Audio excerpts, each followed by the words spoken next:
نمیمونم کندن دروازه من نگاه کنیم کودکای مرا ترسوندن برو ساید دهنی دروازه برو بگیره. صاحبان 7 منزل اقامتی در کوچه نوروزی شهر وحدت در برابر طلب کارمندان پلیس، دادستانی و شرکت ساختمانی محودین سروش نمیخوان منزلهای خود را ترک کنند. ما 5 کودک دارم دامگیره بگو پیش ما بیاید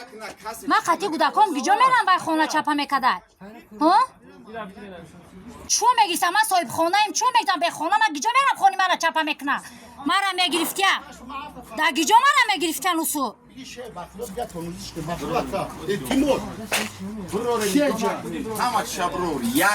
چیدم میروورده کنی خانی ما که من برم من قانونی دولت قطعی سیانکا میکنم من نماینده قانون تلفن تا مرا بته من سیانکا میکنم به ایجاد.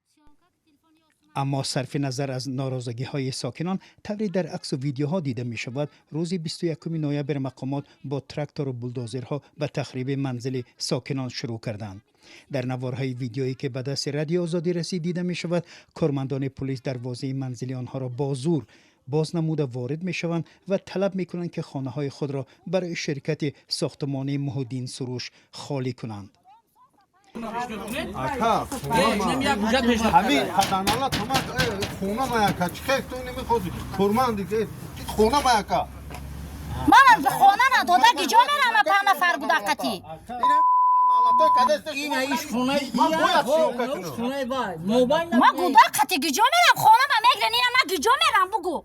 خانگیری پدر نمد مده خانه میبرم میشینانم و میاید چپا میکنه من اصلا فرزان پاک کنه خونه تایرون چون خودش نمیایی قدام ساز از زور از پلته خانه ته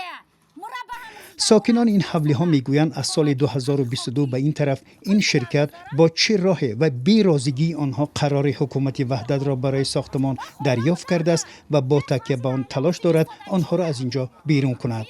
رئیس شرکت ساختمانی سروش آدینایف به زنگ‌های ما جواب نداد، ولی به نقل صاحبان منزل‌ها در نیمه اول روز جمعه سروش آدینایف به نزد صاحبان منزل‌ها آمده با آنها وعده داده است که در نزد مرکز ستاره که این محل با نام پژارکا معلوم است منزلی 3 اتاقه داده تا زمان آماده شدن خانه‌های وعدگی هر ماه پول آنها را خواهد پرداخت.